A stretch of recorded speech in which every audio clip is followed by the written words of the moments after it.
Alright, welcome back to the channel, guys. Today I'm going to do a service on the car. I've got my engine oil I'm replacing, engine oil filter, rear diff oil, and I'm also going to change out these control arm bolts, which I sort of saw as an option when I did my STI control arm upgrade, and they're a slightly different part number, so I'm going to pull them out and see what the difference is. I think they're a slightly different thickness maybe than the standard bolts, but I'll show you more about that when I do it. I'll compare the standard ones and the STI ones. I don't think it's necessary, but we'll change them out and see what the difference is and see if there's anything that's notable between the two.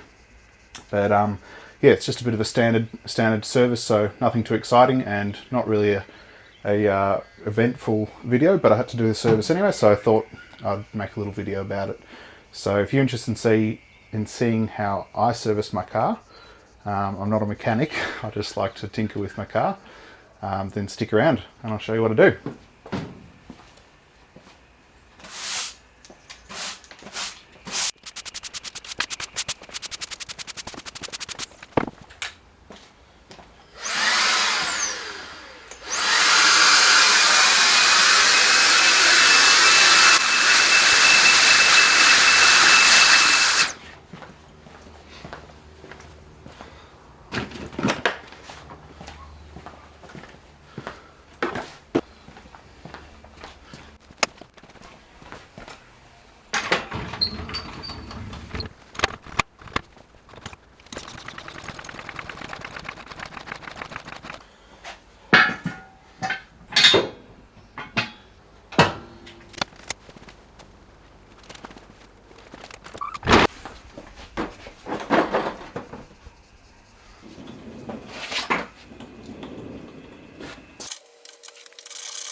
Just jumping in quickly to apologise for this terrible lighting in this shot. The shot doesn't last too long, but I tried to edit it in Adobe and I couldn't get the lighting much better. It just looked really grainy and terrible, so I just left it as it was. And unfortunately, because I'm shooting on my phone with these really high contrast shots, it just doesn't really cope very well. But yeah, anyway, you can't see much. But all I'm doing is draining the oil and loosening up the oil filter to let the residual oil drain out before I remove it completely. So the shot's not too long anyway. I'll leave you to it, but bear with me.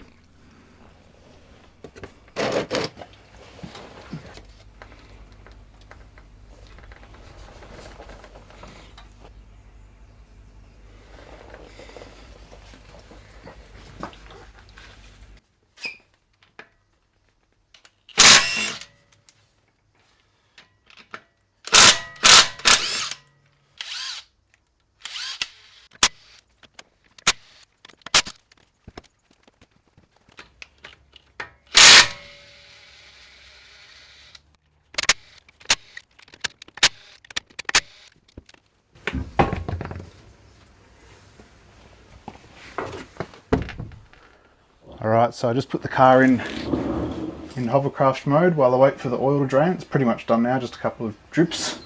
So I took the wheels off so that I can undo the control arm bolts a bit easier and a bit without the weight of the wheel in there. But I'll go ahead with changing the oil. So I'm running a 10w-40 now. It's probably a bit different to what a lot of people run, and it also depends a lot on your environment that you're in, sort of the climate, whether you're in a hot or cold climate. This is what my Dyno tuner recommended for me, and yeah, I've got the racing oil because hashtag race car. But yeah, I've always loved Penrite as a brand as well, so top her up with this stuff. And I've got the oil filter now. Subaru actually recommends the oil filter that ends in a AA 100, but I've got the AA 160, which is just a bit longer, so it's a bit easier to grab and turn with your hands. Bigger filter, so I don't know, it's going to work better over the time that you change your oil. And yeah, it's the same price and it fits the same thread and same O-ring size and everything like that. So yeah, I always use the bigger one and always use genuine Subaru filters because I've had issues with aftermarket brands before. And this is the one made in Japan, the black Subaru filter, and That's the part number right there. But it will vary on what oil and filter you use depending on what car you've got, obviously. But there she is. And I've also got a replacement washer. But yeah, you don't have to do that every time. If you look after it and don't over tighten it, I think you can get a fair few services out of the one filter, but sorry, the one O-ring crash washer, whatever they're called. But yeah, I like to replace them anyway. It's nice to have a fresh crash washer in there. Now, I don't bother filling up the oil filter with oil because it's pretty small. I know some people do, and I don't really see an issue with not doing it. It's a lot easier to put it on without worrying about topping it up with oil and spilling it, that sort of thing.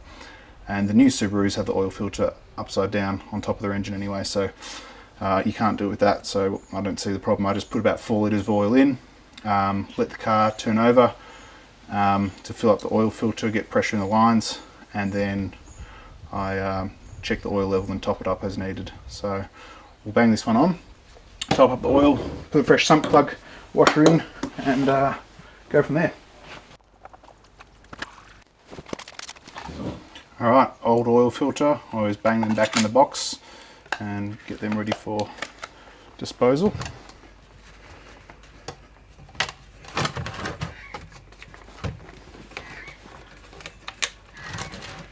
So I'm just about to put the new oil filter on, so I will put a little bit of fresh oil on the O-ring. I don't bother putting oil in the filter like I mentioned, but fresh oil on the O-ring doesn't go astray. And I'll just wipe the surface clean that the O-ring mounts to, and there's the filter. Pop her on.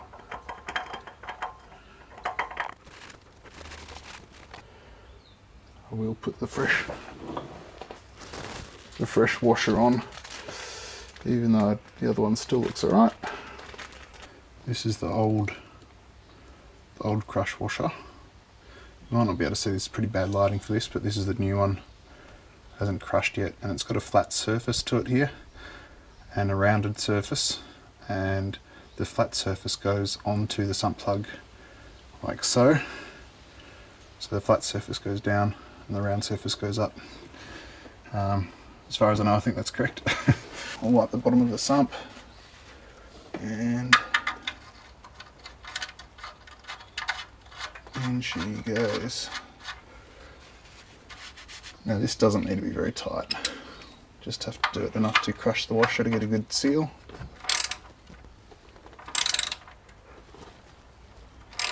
And crushing down, there we go, it starts to tighten. So I just go just past where it gets to tight, and this just by hand, just whatever feels right by hand. There is a certain amount that you should do it once you make contact with the O-ring, but I can't remember what that is off the top of my head, but I've done it a fair few times and so far so good, no leaking. So that's all good. I'll top it up with oil now. Actually, I might do the control arm bolts first and then I'll top it up with oil.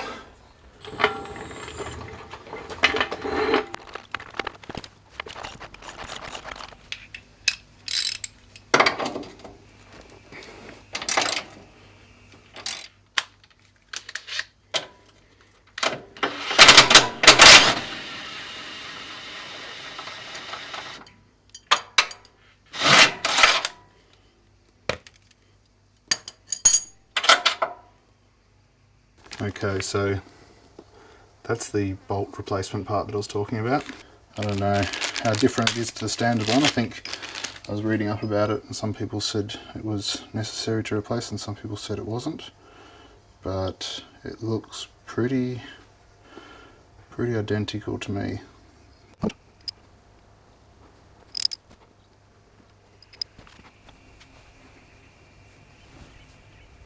few mosquitoes around.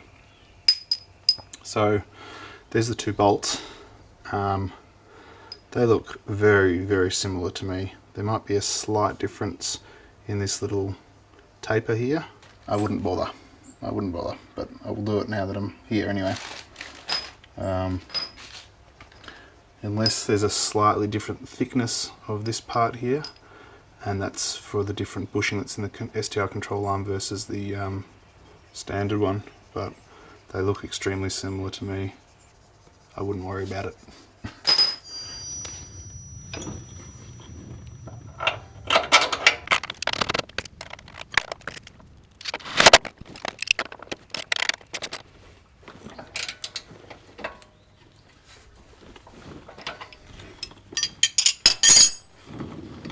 Alright, that's that side done. I'll do the other side now. And then onto the oil. Just another quick one here, guys. You'll see me using an impact wrench to do up my wheel nuts. I wouldn't usually recommend doing that. However, with my new Makita 40 volt impact wrench, it's got 4 different torque settings, and the lowest setting is 100 newton meters. So pretty happy to use that to do them up. And then once the car's back on the ground, I use a torque wrench to clarify the wheel torque and set it how it should be. Usually what I do is I put about 4 litres in, a little bit more, then I'll turn the car over and let everything fill up, the oil filter, all the oil lines and everything like that, and then I'll go from there and measure more precisely. There we go, so there's about a litre left, so we'll turn the car over, go from there. Alright, so what I'm going to do is, with this car, when you go to start it and you have your foot to the floor, it actually won't start the vehicle, it'll just let it crank. And what you can do is crank the car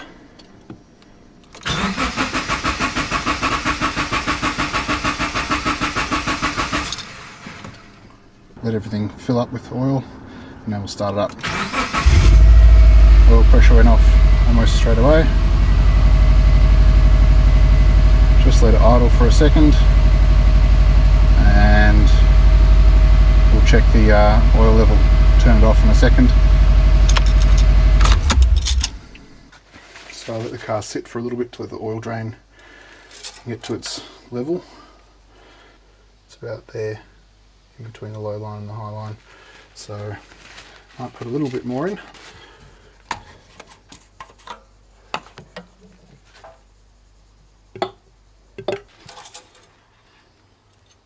There it is, just on the full marker, so happy with that. That's good to go. I'm going to put the bash plate back on.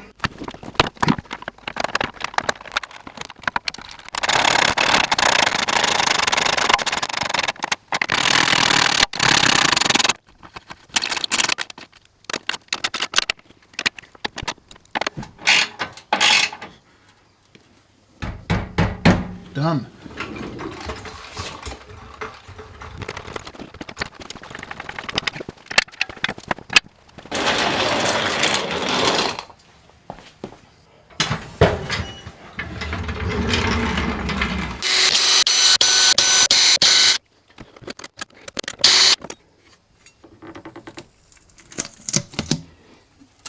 Pretty dirty.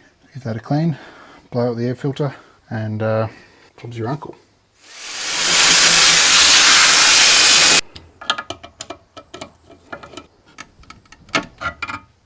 Looks pretty clean inside the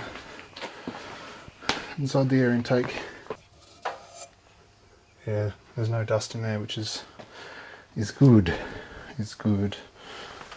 As I've been off road quite a bit since the last time I cleaned this filter. So it's doing its job.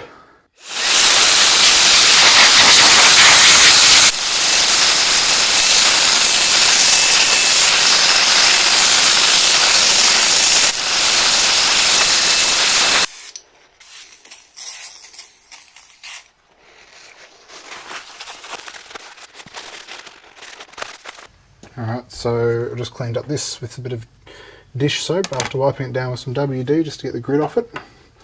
But you don't want to leave WD, right, because it's going to attract residue. But anyway, this filter's all cleaned out, ready to go back in. Bada bing, bada boom.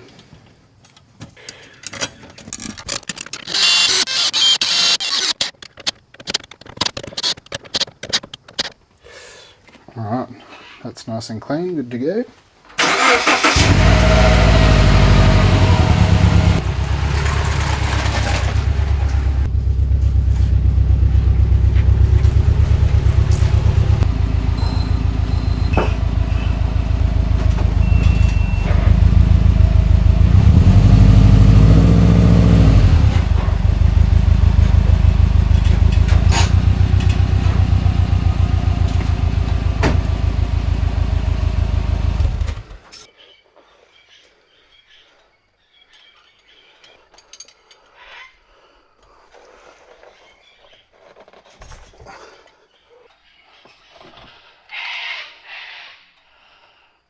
Alright, it's getting a bit dark now. Probably can't see much, but just wanted to quickly do the diff oil as well. It's actually cooled down now because it's taken me so long to service the car with different things popping up. But diff oil might not need doing anyway.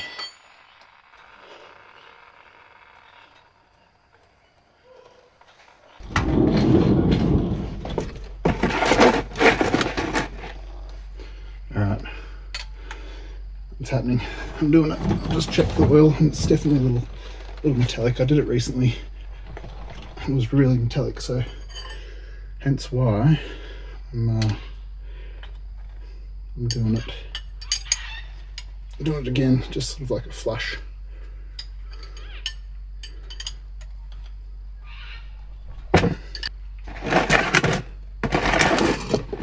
Whoops. I don't know if you guys can see me still, or at least see what's going on. It's getting pretty dark, so probably not much good anyway.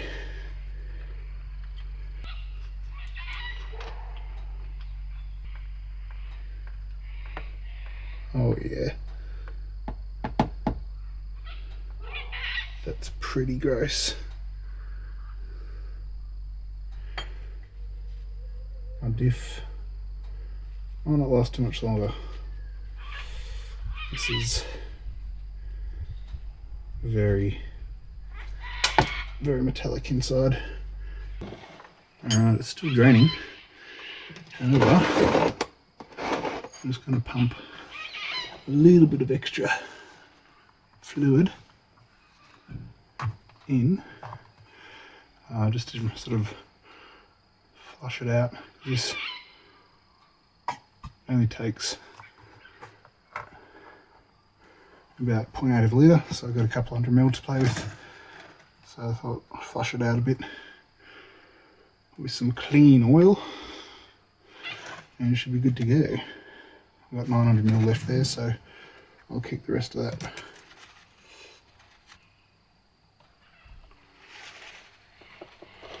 Snug it up, wipe it down, top up the oil. Can't even see what I'm doing, but just go by feel. There it is.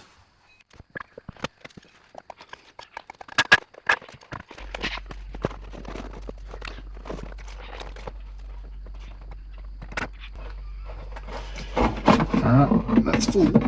That's full. Got it sorted.